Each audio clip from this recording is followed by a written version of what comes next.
Need a motion to go into the Board of Equalization. I make a motion to reconvene as the County Board of Equalization. Do we have a second? Second. We have a motion and a second to enter in and become the Board of Equalization. Kristen, call the roll. Public comment, excuse me. That's kind of a tail wagging a dog. But anyway, Kristen, call the roll, please. Commissioner Landine. Yes. Commissioner Poppins. Yes. Commissioner Gibbon. Yes. Commissioner Schmidt. Yes, we are now in the Board of Equalization. Carla, are we hearing one or two? I make a motion to approve our consent agenda if you're ready for it. One, two? Thank I'm you. still conflicted out on the second one. Yep. We have a motion No to conflict. approve our consent agenda. Do we have a second? Second. A second. Kristen, anything, any comments, public? It isn't in the DNA. Kristen, call the roll, please. Commissioner Landine. Yes. Commissioner Poppins. Yes. Commissioner Gibbon. Yes. Commissioner Schmidt. Yes, we have approved the consent agenda. Commission, if Yeah. we could go back, there is a correction on the minutes for April 16, 2024. You did put them in there? Okay, never mind. Okay. We have a moment, so we have opportunity for public comment. This is for the Board of Equalization now. Hearing no public comment, we will move at 9 o'clock. County Board of Equalization. Carla, it's your show. Okay, our first appeal was, they did state they were gonna be here in person. Well, we will wait Just for move, them. just move forward. So we have heard this appeal and you made a decision, so it'd be if you wanna open it back up to reconsider. I thought he was coming down today. Because I think, he said he was coming, didn't he? Yes. He appeared here a couple of times Yes. and he couldn't wait because we got so slow and things, so, okay. Carla, if you don't mind, would you go to item number 2 and give whatever length of time that takes for him to be here? You bet. Our next appeal is Chair, parcel. I stepping up. Commissioner Poppins has to recuse himself. Our next appeal is parcel number 096.48.35.A100. It's owned by Poet Biofinery Hudson LLC. It is located at Sioux River Ethanol Addition in the east half, section 35, township 96, range 48. There is a stipulation for consideration. Stipulation is agreement between both parties, the equalization office and the appellant. The land value will remain the same at $1,052,425. The structure values are originally were $14,854,120. The stipulation agreement is $13,548,747 for a total valuation of $14,601,172. Any questions that we have for Carla?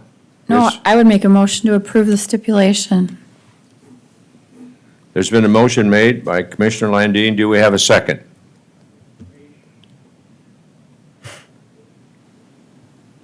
I'll Commis- second it. Motion and a second by Commissioner Gibbon. Further questions or comments on the part of the board? Hearing none, Kristen, will you call the roll? Commissioner Landine. Yes. Commissioner Gibbon. Yes. Commissioner Schmidt. Yes, motion carries 3-0 and is approved.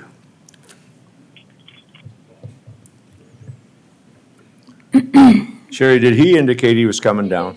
He talked to me. Oh. I talked to him. He said he was going to be here in person Oh, at 9 okay. a.m. I told him he would be the very first one on the agenda. Well, there's no train, is there, coming through over here? Because you can spend 15 minutes waiting for that thing. You know, we're gonna give him 2 minutes more, okay?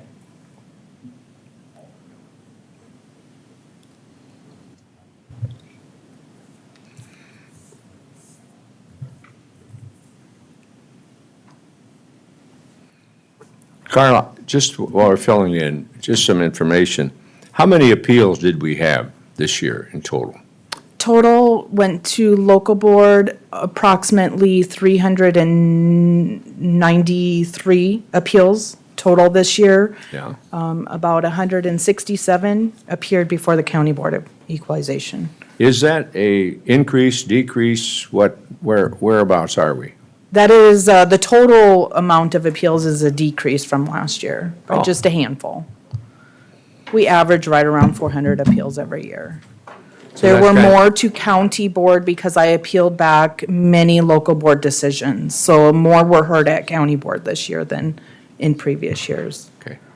But on the average, We're at, right at average. was there any takeaways from that you think about or anything like that? I mean, it seemed to go rather smoothly. Yeah, I think, we had discussed a takeaway that we were having phone in, so, and as an option to be heard, and I would like to see that go away. Okay. So, So they either appear in public or they don't, right? yeah, I mean, they can write a note to the commission on their grievance, they can appear in person.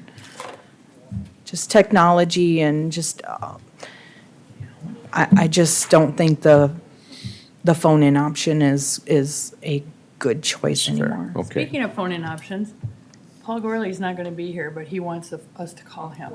So Carter is going to finagle it to where Gibbon can stay on the phone and we get Paul on the Okay. phone. So it'll be just a minute. Okay.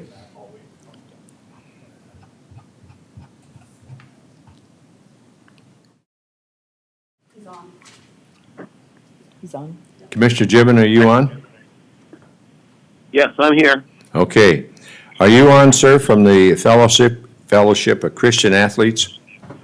Yes, sir. My Would name's Paul would you Gorley. state your name and address, please, sir? My name's Paul Gorley. My home address is 1400 East Edgewood Road, Sioux Falls. Okay, would you address the commission with your appeal? I will. Thank you. I'm the property manager for the Fellowship of Christian Athletes building. FCA is a Christian nonprofit that offices out of the building, but also uses the balance of the building to produce rental income for their ministry. I know that we are using three approaches, and I don't necessarily disagree with the cost replacement approach, or the sales comparison, because I know how expensive everything is these days. I just wanted to have a conversation about the income approach and see if our income should be considered into the formula as a factor. I've provided 3 years of financial statements, profit and loss statements. I've provided 3 years of rent rolls dated November 1st of 23, 22, and 21. So I hope that you have all the information, but I'd like to summarize it briefly. I've got $182,000 of gross income. I've got 19,000 square feet of rent, usable square feet.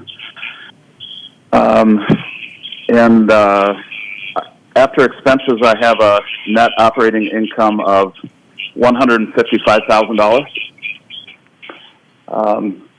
I used a 7.5% capitalization rate on the $155,000 NOI. And let me just find that sheet. Using a 7.5 cap rate, I come to a value of $2,253,000, which is just so different than the other two approaches. And so I wanted to have a conversation about that.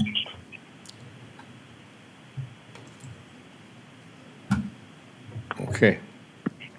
So if I understand your statement, sir, the cost analysis and the comparisons you disagree with as opposed to your income approach? Well, they are just so different that for example, if I hired Thad Rogers to do an appraisal for me, he would use these three approaches but blend them together. And I would do the same as a commercial real estate broker if I were to try to analyze the value of the property for an investor, a buyer, a seller, or in this case, for an evaluation of the value for the county. Carla, can you address what he is talking about, please? Right. So what I have on the screen for you is we reconstructed his income and expense data because some of his income and expenses didn't include the portion that FCA and a church rent to themselves. So we reconstructed it, and there's some triple net leases, there's other expenses that we needed to break down a little bit further. And we used a loaded cap rate. So some of his expenses included the property taxes. And the property taxes, when we do the income approach, are more in the cap rate rather than an expense. So this was our breakdown of the income approach for the FCA building. And we're slightly different than what Mr. Gorley explained. We came up with a $2,944,822 using the income approach. So we do consider all three approaches to this property. We didn't use the income approach in evaluating for the 2024 assessment year. We relied on the cost approach to valuation, with the sales approach indicating a more equalized assessed value. And just, it verified that the cost approach was not over the market approach. The income approach is a credible approach to use. Always take a look at it. I think the biggest thing that we need to consider using the income approach on this type of property is potential gross income. I believe, and I think I have some information that I can share with the commission, that this particular property isn't producing the potential gross income that it can, because the appellant has stated that, you know, they happen to work with nonprofits with a smaller budget, and if they were gonna do it as an investment, the rents would be more. Okay. So that's why I didn't consider the income approach, because I don't think it's the potential gross income that, that is being used in determining the valuation. And you can see on our presentation as well, they were indicating their income is $2.2 million. Well, we have a 10,000 square foot property that sold for $2.2 million. This is a 30,000 square foot property and of superior quality. And they want the same valuation as one that is two-thirds less. Yeah. So that's why our recommendation is the cost approach to value. $2,944,000. That's the income approach. Okay. The cost approach to value is $4,927,497. Okay. This is Just a looking site. for I'm just looking for a compromise somewhere in between. If I don't disagree with the 2.9 from the cost approach, so if we are going to factor that in as a way to analyze this, I feel like there should be some meeting in the middle between the 2.9 and the 4.9. Commissioners, we usually allow about 5 minutes for each of, or 10 minutes for each of these, and we have eclipsed that time. Commissioners, do you have any proposals or questions that you'd like to make at this time? What figure did you have in mind, Paul, with Commissioner Gibbon? Can we meet in the middle? What would the, is that 3.9? Where are you taxing us at, or where is the valuation? Can someone tell me that? Well, I don't understand your question, sir. Neither. Where are you, I don't have it in my paperwork, but where are you taxing me at as a value now, or proposing? At what number? So the taxable amount would be your full and true value minus any exemption that you qualify for. So I believe we exempted your property at like 42.09%. So you're taxed on that 38 point whatever percent. So it'd be What are you 38 valuing- plus or what are minus you percent valuing of the your property at? 4.9. What are you valuing my property at? We currently have it assessed at $4,927,497. So if we went in between that 4.9 and my 2.9, we'd be at 3.9, and that's a middle of the road compromise? Does that make sense? Am I explaining now my proposal? I think we understand your proposal. You want to shave that thing by about $1 million. And, but you're still not being taxed for the full and true value of the property, because you're getting a sizable tax reduction because of your tax exempt status. Anyway, commissioners, we need to make some actions because we got a lot of things to take care of this morning. So what kind of, we have the proposal at 4.9. He is requesting 3.9. What action would you like to take?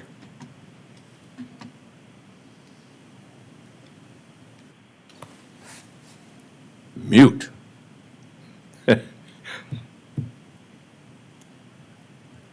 Anybody? Mr. Chair, just for clarification, we'd have to propose to rescind our previous action if we're going to make a change, I believe, so. Okay. Carla, what do you have the land at? It's not clear on Oh, me. you bet. 844, Is it 140. 8? Is that an 8? Okay, Yeah, 844,140, thank you. and the building's at 4,083,357. Yeah, for clarification, we did take action on this, right, Commissioner Poppins? And we would have to rescind that action and then enter a new one. What was the result of the, what was the? Previous, we made no change. Yeah, we had no change. So do we have a motion, commissioners, please?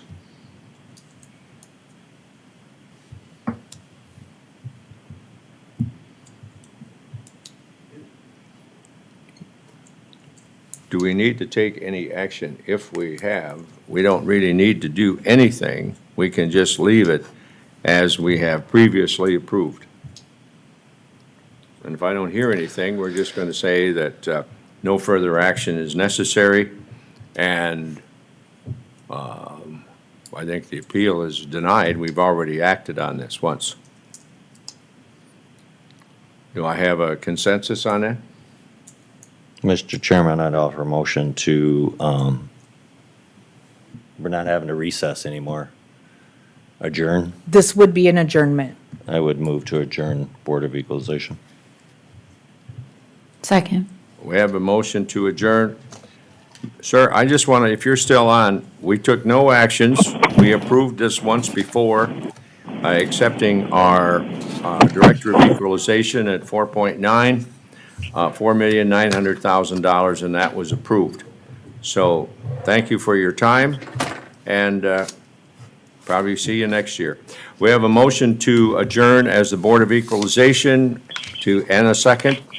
Any public comment? Hearing none, will the, Kristen, call the roll, please. Commissioner Landine. Yes. Commissioner Poppins. Yes. Commissioner Gibbon. Yes. Commissioner Schmidt. Yes, we are out of a Board of Equalization.